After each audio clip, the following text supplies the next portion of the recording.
Hello and welcome to the Dr. Tara Hogan podcast. Today we have Dr. Stefanie Rodsater out of Charlotte, North Carolina, and she is building brilliant brains on Instagram.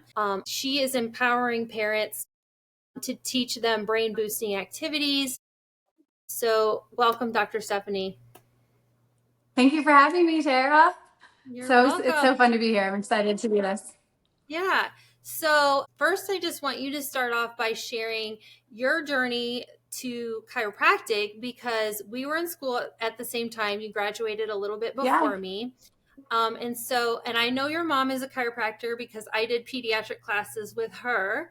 And so I want you to share kind of your journey through, wanting to become a chiropractor and then getting into the pediatric side. And then also, how you found Doman's material and, kind of are an advocate for baby brain development.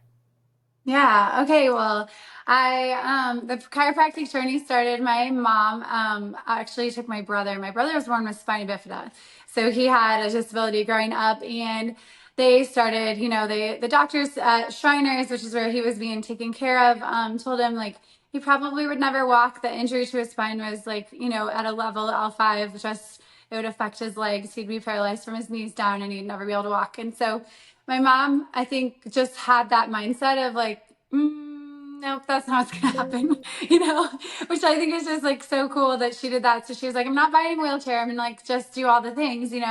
So she did OT and PT, and he was definitely making progress.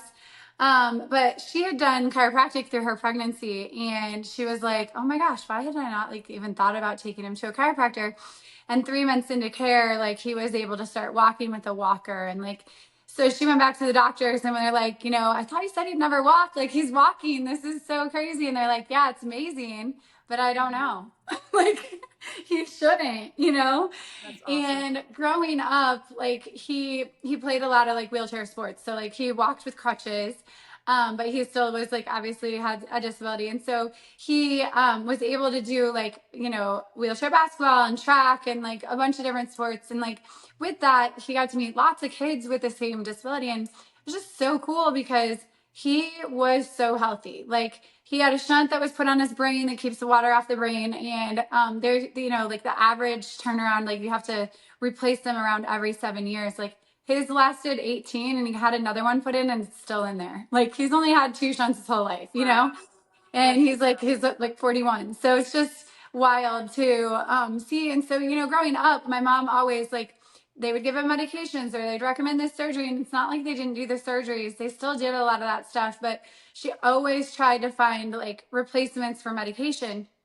And he was never sick. He was never the one missing the games because he had to be in the ER the night before. And like, just a lot of those things that we see. So I grew up wanting to be a pediatrician, because I grew up watching all this stuff, thinking it was so cool, and was in college, was doing, my pre-med stuff. And I went and hung out with my pediatrician, and I was majoring in nutrition, and I thought, I, wanted to be this pediatrician, and like I was going to do a lot of nutrition stuff, and we went in and out of appointments, and like I was like, why are you not giving any nutritional advice to these people? And she's like, Stephanie, I don't know anything about nutrition.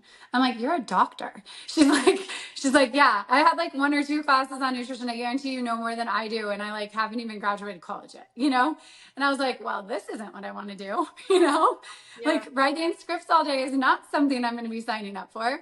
So my chiropractor always was like, you should be a chiropractor, you should be a chiropractor. But, every time I went to the chiropractor, got adjusted, left, like no one ever explained it to me. I just was like, that is so boring. There's no way I'm doing that. So my mom found this chiropractor when I was a junior in college that like just did a ton of different things. And he explained the nervous system to me. And I was like, wait, like your brain and your nerves, like you control everything. Like that's insane, And I was like, you can literally influence anything. He was like, anything. You can make the body stronger, healthier, like any. And I was like, yeah, but I really want to work with kids. He's like, guess what? There's pediatric chiropractors. And I was like, score. So I left his office knowing I was going to be a chiropractor. And so went through college, you know, like just like finished my college degree, went on to chiropractic school, went to Palmer with you. And graduated, was doing a coaching program, and they had this lady come in and she was speaking about pediatrics. I don't even know who she was, but she mentioned this book called How to Teach Your Baby to Be Physically Superb. And I was like, that sounds like a book I'm going to want to read. You know what I mean? So I ordered it, took it. I was actually on vacation, took it to Puerto Rico, like consumed that book so quickly. I was like, this PT like from the 60s is speaking chiropractic in like such a cool way. I'm like, how have I never heard of this stuff, you know? And I couldn't wait to have kids. I started introducing it to my patients.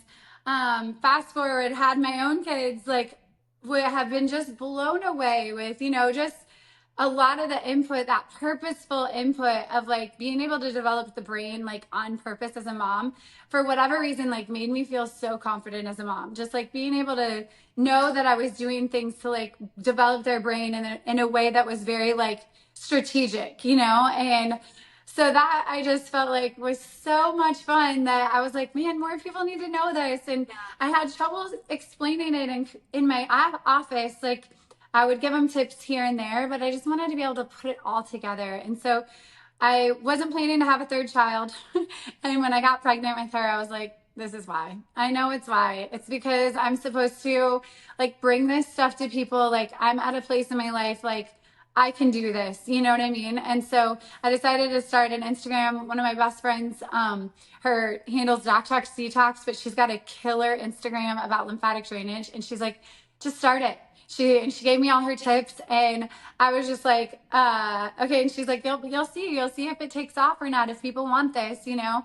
And it did. It just blew up. So I'm having so much fun with it. It's been like such a like dream. I feel like it's been in motion for so many years, but no action was taken until 2 years ago. So it's been really fun. That is awesome. So it's like been born with you Yes. here, which is so beautiful. And that's what I felt like happened with my fifth baby. I felt more called to share more about pregnancy. So I started creating a program, and, you know, it just kind of spirals. It's like, what more could I learn about pregnancy? Well, I sure did learn a whole lot more with that fifth one. Being 40 years old, it was like a whole different ballgame. But it's funny how life will, you know, like kind of lead you down these little paths and show you where you're going. Yeah, it's amazing how it works for sure. It's like just sometimes you're just like, I'm so meant to be here right now, you know, and doing this specific thing, and like things just fall into place, you know? Oh, it's so great. So I would love for you to share kind of, well, being married to another chiropractor, we have that in common, right? Yes. So, like, we talk about chiropractic like constantly in our house. I guess what could you share with us about maybe your chiropractic lifestyle that people would want to know, or like help them better understand, like, what is a chiropractic lifestyle? Yeah. So it's funny that you say that. I feel like so many people ask me, like, how do you work with your husband? And I'm always like, how do you not work with your husband? Like, it's the best thing ever. Just like getting to go to work with my best friend and then coming home and getting to do life and like parenting and all the things with him. I'm like, I don't know how people don't do that, you know, when you see each other. But anyways, it's like, it's, you know, the gold in that we like are both in that chiropractic mindset is like, I love that I have my husband on board with me about every decision that we make about our kids' health. You know, like there's just never been a time where he and I have butted heads on that. And I think that's like such a gift, because I know I see patients like, you know, in that like limbo of like, yes, I want to develop this way, but my husband's so medically minded, or, you know, those types of things. Or, you know, we don't eat sugar in our house. There's no dyes allowed in our house. Like there's certain things like that that I literally look at like it's poison. And my husband supports that. And it's not like he's sneaking him off for ice cream and, you know, different things like that. So I'm so grateful to have a husband that is literally like in alignment with my values with that, just because it's a fight I don't have to fight, which I'm so grateful for. And then, you know, it's not little, but bigger decisions. You know, my first baby, I had been able to get like to be a doula for like several patients and even a doctor in my office at the birth center. And I was like, man, maybe I want to do a birth center. I'd always thought I wanted to do home birth, but I'm like, that place has good energy. I think I'll just go there. And after my first appointment, and my husband was totally on board. After my first appointment, I left there and I was like, ooh, I got to be home. Like, I just got to be home. It was a great experience. It wasn't even a bad experience. It was just too much of a medical feel for me. Like, it just wasn't going to satisfy like what I wanted in having a home birth. And so I remember my husband was actually in Ireland at the time, and I called him up and I was just like, he's like, how was the appointment? How was the first appointment? I'm like, it was great. But I want to have a home birth. And he's like, okay.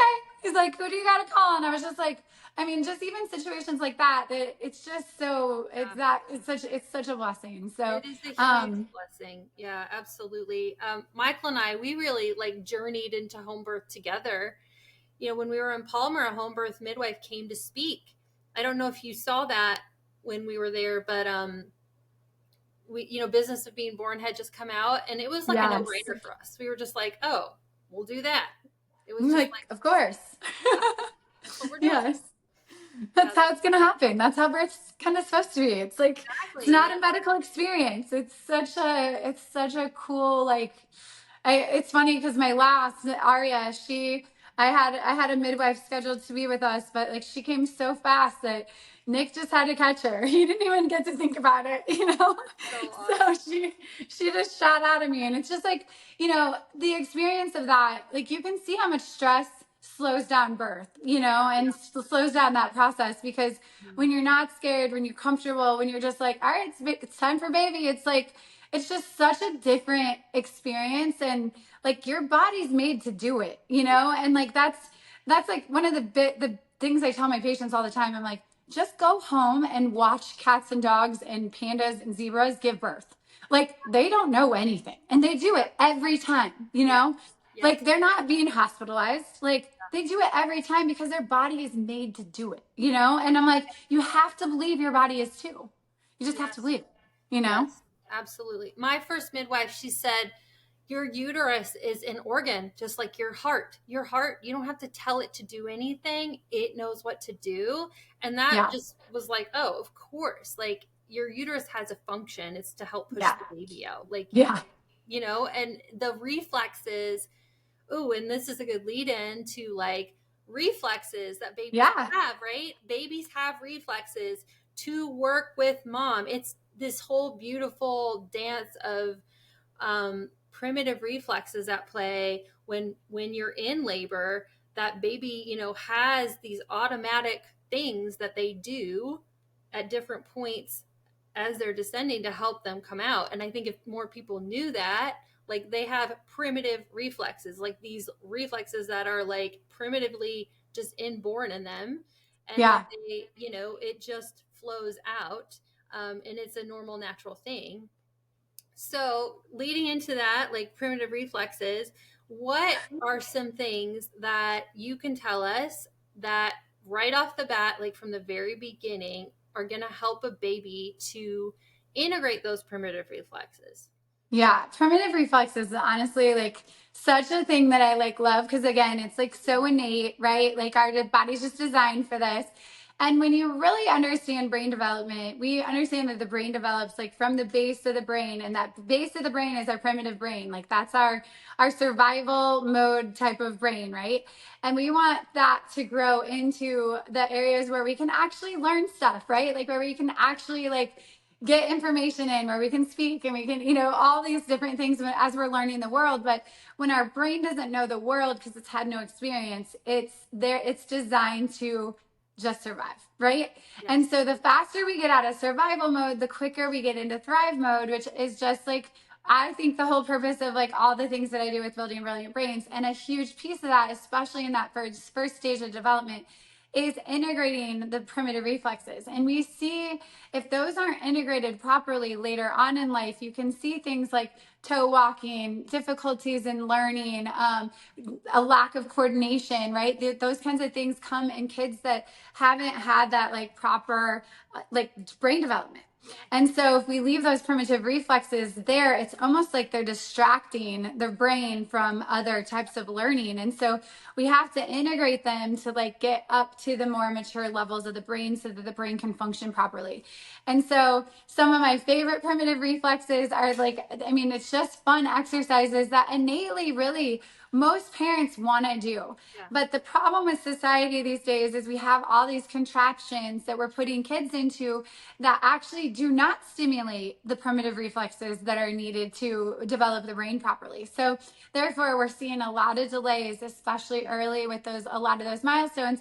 And the CDC is changing their milestones to match what's happening. And that's not doing our babies any favors, right? Because if we're expecting things way later and we don't think that we like have to take action until it's like so much later.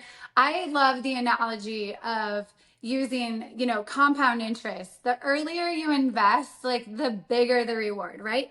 Yeah. The literally exact same thing happens with brain development. Like the earlier you get up to the cortex where you can actually learn stuff, the easier it is to learn, the more your child is going to love learning, right? Like the dividends that pay off from that early brain development are huge. So if we just take some time to integrate those primitive reflexes, like the dividends that like on those, like that result, that investment is so massive later on in life when your child is killing it, learning, reading, like, math, all the things, like their brain just wants it, because that's how we're designed.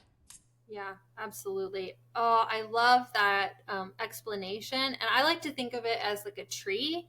The roots are like that prenatal, preconception, like the early, like in utero development. And then, you kind of move up Can't to see it.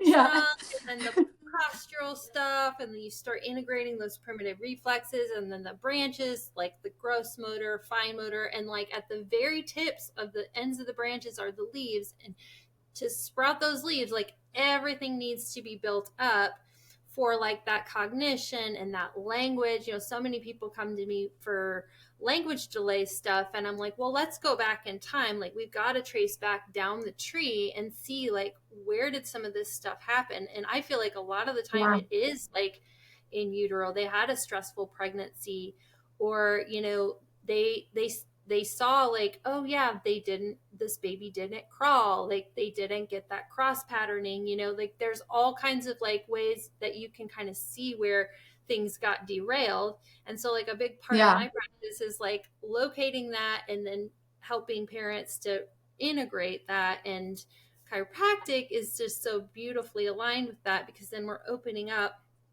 the spine to, the brain is going to communicate better with the whole rest of the body.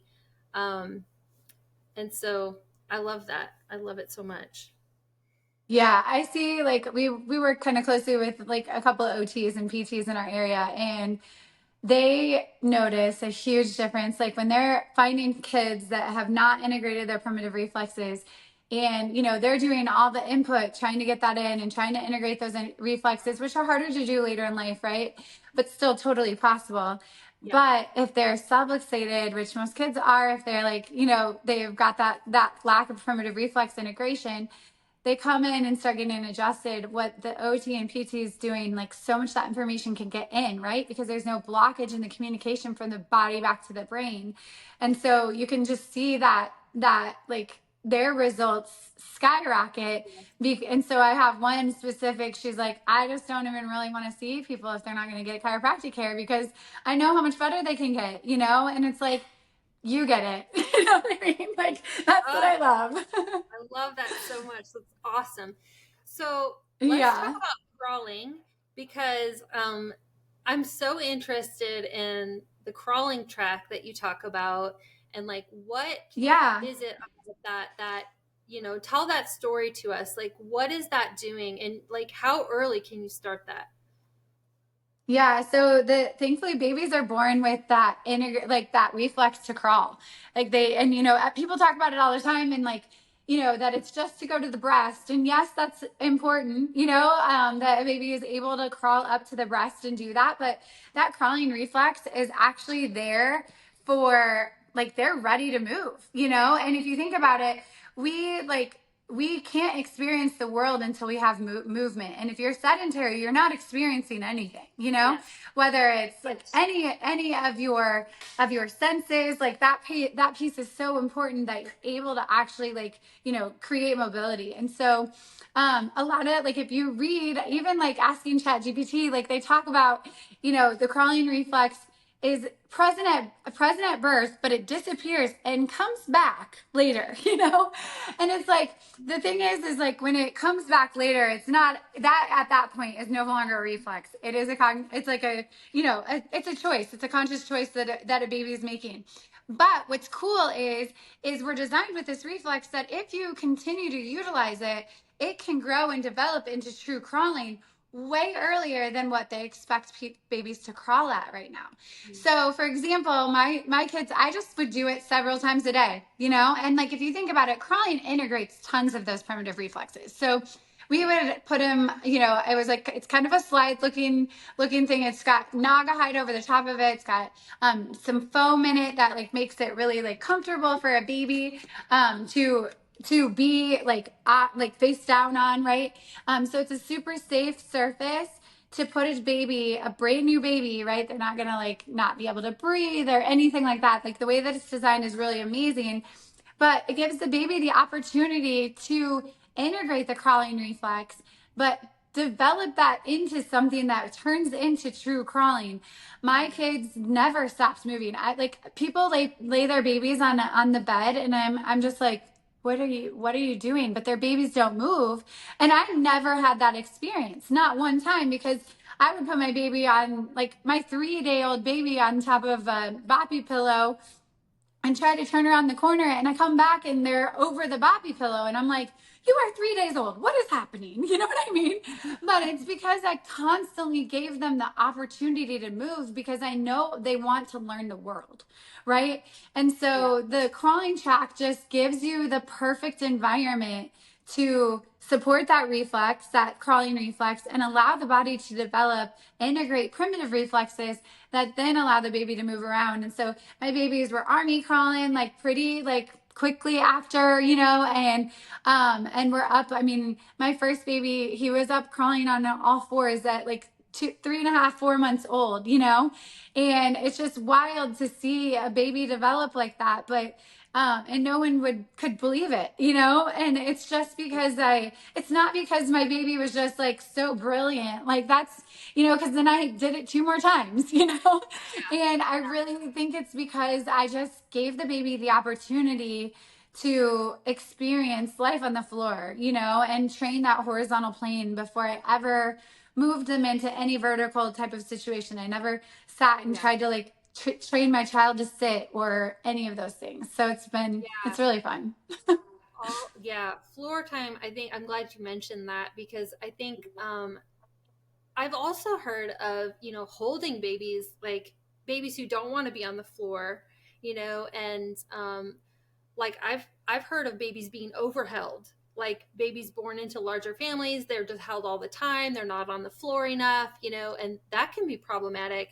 But that floor time, like they're getting so much stimulation and input from the floor, and when they're moving, they're all the tactile things are coming online. And yeah, I think it's just brilliant. And then of course you got to get down there and social engage with them, because that's just another element of it. So I always try to tell my patients, don't just put them in tummy time and like leave them there. You got to like talk to them, stimulate them. Like, they're learning everything, they're little sponges absorbing everything, learning how to be a person, right? Like we got to teach them like what it is to be a person, essentially. and, Exactly. and the more And you you, think about it, it's like, yeah.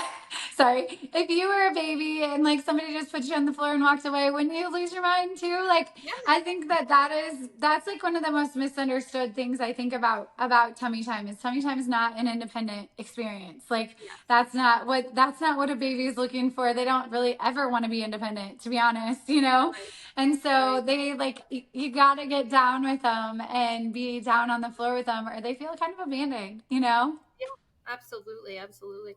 Um, Now I want to hear all about hanging, because this is something I didn't really do with my other kids. This is something I did a lot with my youngest. And he loves it, and it's just really fun. So But fun. also, like, I noticed like people kind of like jab at some of your posts with this. So I want you to talk about, why and all the benefits. Yeah, absolutely. So I think there's a huge misunderstanding when it comes to hanging, and people think it's like a passive exercise, and it's not. It's a very active exercise. And when people understand that piece, like when baby holds on, it literally protects like the joints, and because everybody's worried about nursemaid's elbow, because there is laxity in these joints and the elbows as a baby and child is growing and developing. And so that's a super common injury. But every single case that you talk to, it's not like a kid was just like hanging on the monkey bars by themselves and like they got nursemaids elbow. Like Yeah. that never happens. It's, Yeah. when somebody's swinging them and holding on to them. So that's like a big misconception that I feel like a lot of people just really have to like gain and understand. Because the cool thing is we are born and developed like, or created with this ability to hang. And so, primitively it's so that, a baby can hold on to mama and mama's able to like hunt and gather and do the things that she needs to do to keep the family alive. So we're designed to be able to hold our own weight at birth, right? I mean, babies are so little, like, and so their ability to hold their own weight is like really, it's really important, and it's also something that we need to give our babies the opportunity to do, because that's the thing with society today is we don't even give them the opportunity, and that's why it's like so mind blowing to see, my 4 or 5 month old like hanging just all by themselves, and people are like, what are you doing, but the fact of the matter is that primitive reflex of holding on is integrated really fast and easily by, just sticking your thumbs in there and bringing them up and having like they're holding on, and then they have to start to figure out how to let go. Letting go is integration of that reflex, right? And then they can consciously, open and close those hands. So that's super important with things like handwriting and a lot of sports and things like that. And so, but then you also, once you really understand how much hanging affects our systems, it also, because of the way you like bring those arms up and the tension that it pulls into your chest, it actually gives your rib cage this ability to expand. Your lungs then can expand further, and that makes you have stronger, healthier lungs. So with Domain, what they found was they were working with kids with Down syndrome all the time who had chronic lung infections, respiratory disease, like all these different things, because they had these tiny little lungs that were never really able to develop, because I'm sure you've seen like Down syndrome babies, their hands are different, right? So what they did was they started like hanging these babies early on, and like all these babies then are like have no, like an incredible resistance to these lung infections, and they're so much stronger, and they're not experiencing asthma and all this stuff. And it's just like, why are we not doing this with our healthy babies, right? Like, why are we not just working to develop that chest cavity by hanging when it's like clearly innately designed that way, Oh, that's so brilliant. And I just spoke earlier this week with an airway specialist, just talking about the importance of breathing and oxygenation of your body. Like, it's so huge for your brain. So And huge. so Yeah. I think that goes really well together. But yeah, that's so awesome. Um, Now let's move a little bit more onto kind of like the tactile stuff. I want to talk about, um, you're an advocate for brushing, and tell us a little more Yes. about that. Yeah. Yeah. So a lot of, you always think about, okay, how is information getting into the brain? And when we're babies and we're learning the world, like it all just happens through our senses. And really, as we get older, obviously that's how we read and we, listen and different things like that. But we have to develop those pathways in our brain to make those strong so our bodies can learn. So, the better that we have connection with between our brain and our body, the faster we're going to get into some of those gross motor milestones, which are then developing the brain, allowing us to get up to the cortex. So there's all these like pathways that are being laid as we are growing and developing, right? I love the analogy of, going from the house out to the shed, and you go back from the shed to the house, and you create this pathway as you go from the house to the shed and the shed back to the house, and like all of a sudden there's like a beat down pathway. When you go out to go to the shed, which way are you going to take? You're going to go the way that's like obviously like the easiest pathway that's there. But if we want to create another pathway, we need to do it over and over and over again. And so the cool thing about brushing and tactile stimulation is we're developing these like different kinds of pathways in the brain. And the more that we do it, like the better that communication is. So with different types of stimulation, whether it's like hot and cold or prickly, or like I love a brush, because a brush is just a different sensation that, unless if you're going and finding that, like you're probably not getting that stimulation, right? But it's such a great way to be like, hey, I noticed that my baby like holds this all the time, but like their hand over here just never holds anything. It's like, okay, well, something's like going on here. Like they should be, especially babies, you shouldn't have right-handedness yet. And so you want to make sure that like everything looks really equal. And so there's where, if a baby's holding here, is this hand less stimulated and it needs, something, or, do we need more stimulation here so that we can get that grasp going? And so to be, a mom, just stimulating both is like good, Yeah. like it's just going to help that communication between the brain and the body so that those pathways can be laid down, and we can get that stimulation so you can get information from your brain or from your body up to your brain. Yeah. Makes sense? Yes. I love it. I think it's one of my favorite hacks, because you can throw a brush in your diaper caddy or your diaper bag, and like literally just it doesn't even take long, just to establish that difference of communication. And then you think about things like I love an ice pack. Like a lot of the times I would change my daughter's diaper like close to the refrigerator, and I would just be like, all right, I'm gonna grab an ice pack, and you can just like put the cold on the bottom of her foot, and you just want to see her pull away, because that's another reflex that's going to protect her. And so it's Yeah. like, I want to see her pull her hand off the ice pack. I want to see her pull that foot off the ice pack. And it's another way you can look for symmetry. Okay, is it symmetrically happening? Like, are both feet doing it? If not, maybe that one that's not doing it needs more stimulation. And like that can prevent so many issues down the road. Yeah. I think what is a really cool thing that you kind of touched on is like symmetry. A lot of the time, like I'll have parents bring their baby and they're like, oh, I just noticed they're not using their arm, or like this leg just stays stuck up. It never comes down. Yeah. They're all like little, um, you know, red flags that are telling us something is not quite right. Like, and really, just stimulation overall, like, just how many ways can you stimulate your baby? Like, showing them the world. Like, they need to learn about Right. all of this stuff. So, the sooner you do that, the better. And I was just thinking about, I've been watching a lot of Instagram videos on sprint training, because I've got track season coming up and I coach at the local high school. And like what I'm following this guy, and what he's talking about is like, if you don't train it in, like they're not going to get it. So like all these, he's talking about like tendon reflexes and like hip mobility and all of this stuff. Like if you don't ever experience it, like your body can't do it. And he talks about how it's not necessarily like your muscle function, it's your brain function. If you don't Oh, train for like the sure. movement pattern in, like you can't run. If you don't train the brain to go faster with this movement pattern, like it won't do it. And so like So true. basically this is like why I think the title of the Doman's book is what is it? How to Teach your baby to be physically superb. physically superb.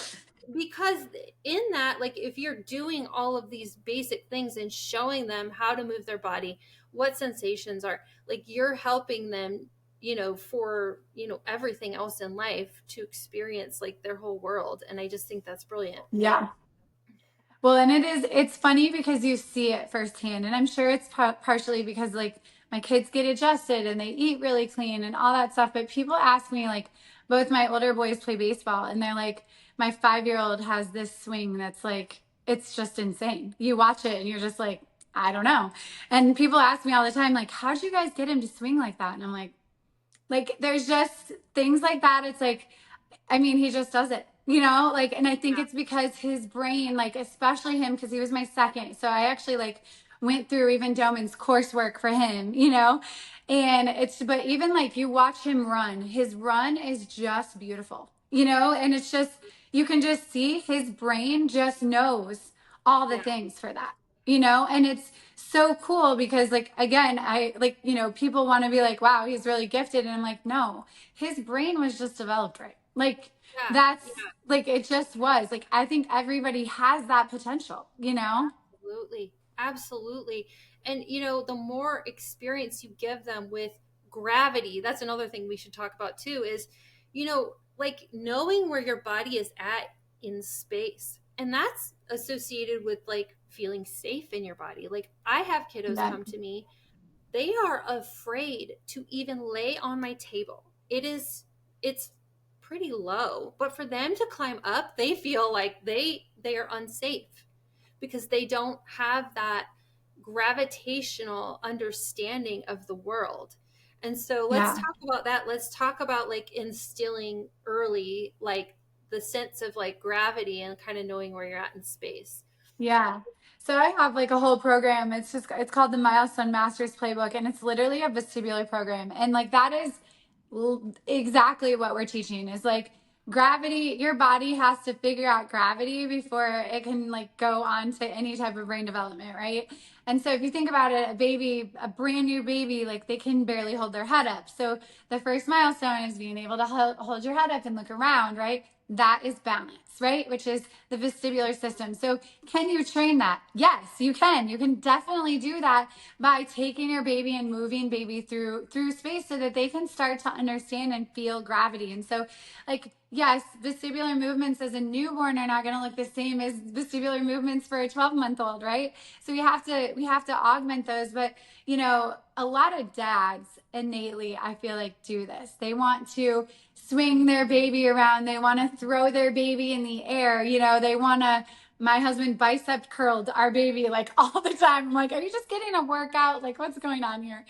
But it's that stuff is so good for their brain. And so, in order for them to hold their head up, and then you think about it, in order for you to roll, you've got to understand on a gravity on a new level, right? You've got to get up on your arms and then, you know, go to one side and then be able to like fully move your entire body against gravity in order to get some rolling movement going.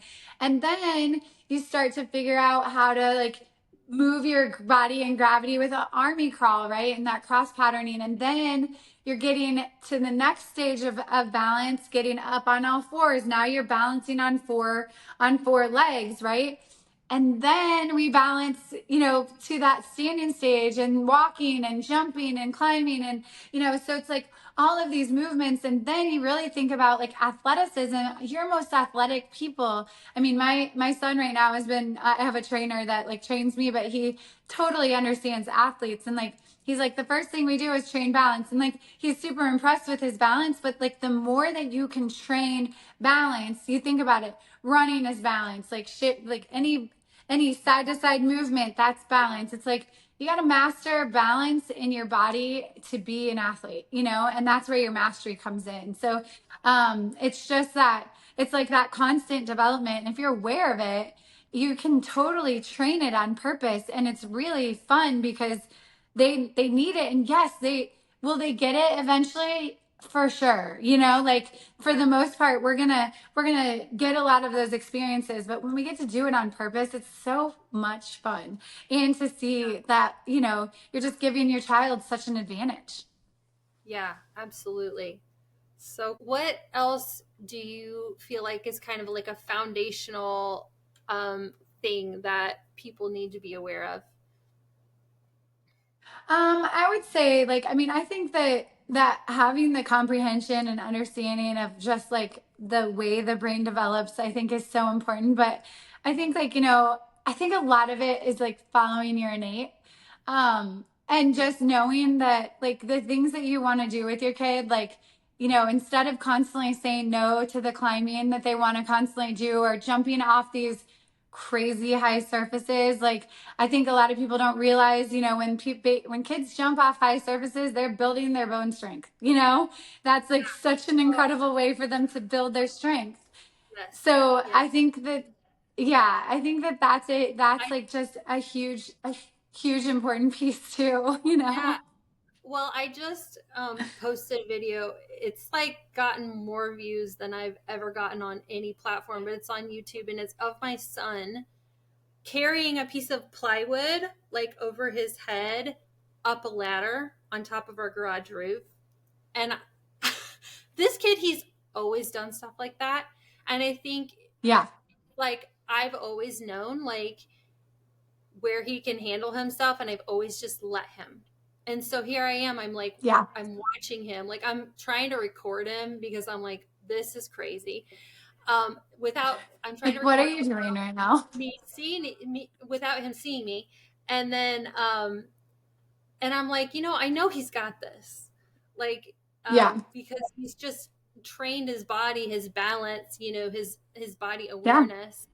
Um and he's always kind of been like more of my like sensory seeking kid, like yeah, anyway, but he's tested his limits. Like he knows where his limits are.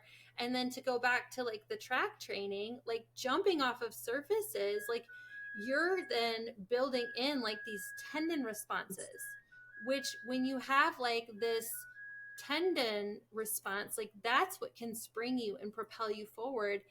And he just happens to be an awesome hurdler because he's just trained in his whole life, like just jumping off of things, bouncing over things, just play. If you yeah, just encourage kids yeah, innately seek this stuff, if you encourage it and even find ways to, like make things up to help them, satisfy their need for, I noticed he had a big need for that, like proprioceptive input. So we did jumping things. We got a trampoline. We went to trampoline parks all the time when the kids were little before we had a trampoline because I could just see them like my yeah. little year old Emmett Wanting was out it. there bouncing around with the big kids like there was nothing going on. Like he just and now that kid's body awareness is insane. Like It's he can amazing. flip on the trampoline.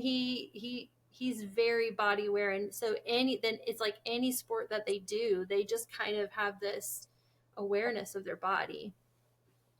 It's amazing. Yeah, it's crazy how that like, and a lot of people I think like, oh, it's like genetics or it's, you know, this or that, but like it's really like that early experience is so huge for that. And it's just those pathways are already laid down, so it's just easier for them, you know? Yeah. And it Yeah. is. It's easier for them because they've had the exposure. They've already wired their brain in that way, you know? And why not give your child the advantage when it comes to being an athlete, you know, like give them Yeah. that ability if they fall in love with it, like they're already ahead, you know. Well, and then just like that then just helps propel like the brain for even more academic stuff, you know For um sure. it Yeah. balances everything, so that they get that too. Yeah, I agree. And like it's funny because the brain is just so cool in that way. You know, I another thing that I do with my kids, like both my boys are in piano, and piano is another thing that's like, you know, hand-eye coordination and you know, the way that and then they say that like the way that like you're interpreting the keys and all the things that way that it just makes you super good at math. And it's like, I mean, playing the piano, that's kind of fun. I mean, my kids love it, you know? And it's crazy because if you can just set the brain up with just some of these things that are so easy, I just think it's like, I mean, just Yeah. like I said, it gives your kid just an advantage, you know? Yeah, and oh, I love our piano teacher. She is like one of my mentors. She's like 80, but she acts like she's my age. Like she is It's so amazing. sweet. And but my daughter started when she was 3 and I'm blown away at what she can do.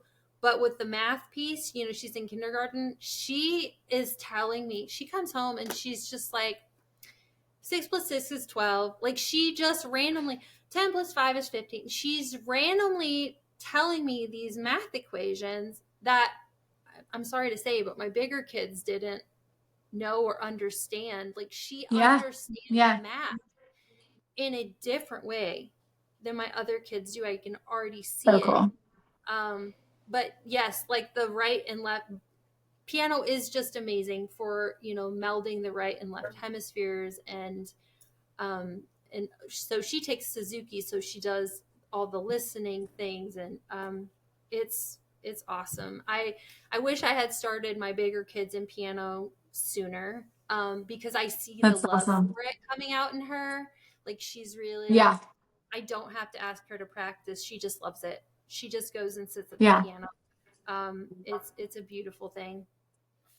I was gonna say it is a really cool. I know my oldest is just like, I mean, he's like really making music now. And the other day I was like, Alex, you seem like you're like really loving this. And he's like, Mom, I feel like I'm like making music. I'm not just playing a bunch of notes. I'm like, that is so cool, you know? And Yes, I know what it's doing for your brain. that is so I awesome. had to convince him to do it though, because he loves football too. And Christian McCaffrey, who used to play for the Panthers, like he was his favorite. And I'm like, Alex, Christian McCaffrey plays piano. Like he's like, oh, okay. I'm like, it makes him a better athlete. So you gotta wire your brain. You gotta do the things in the background that aren't as fun. And so now he's actually enjoying it, which is really fun. That's so cool. That's so cool. Um, well, I've run out of questions. Do you have any questions for me? No, I don't think so. I mean, thank you so much for having me, Tara. This is so fun. I love sharing this stuff, especially with somebody who like totally gets it, you know, like No, it's a fun journey to, yeah, be in. I always think of like, a lot of things about chiropractic is, moving from that like survival mode into like thrive mode and asking the questions of, how do we stay healthy? How do we exude our purpose, exude our potential instead of just how do we take care of this? How do we take care of that? How do we solve this problem? It's fun to think of things in like just a different fashion. And I feel like the world is oftentimes just like centered around solving problems. And sometimes it's really fun to just go on a journey of like, how do we just make this better? Like, how do we just, raise a kid that's like yeah, healthy from the start? It's just, optimize. it's a Yeah, fun, different perspective. Yeah. optimization. I'm that's like my word. Like, how do we optimize? Um, Beautiful, awesome. Thank you so much, Dr. Steph. I really can't wait to share this with my patients. I think that this is going to really help a lot of people to fully kind of understand this realm, because I think it's now more than ever, people really need to understand this about their brain development, about kids' brain development. So thank you so much. This has been a great conversation. You're so welcome. Thanks for having me, Tara. Yeah, you have a happy Friday, okay? Okay, you too, girl. We'll talk to you soon. You're welcome.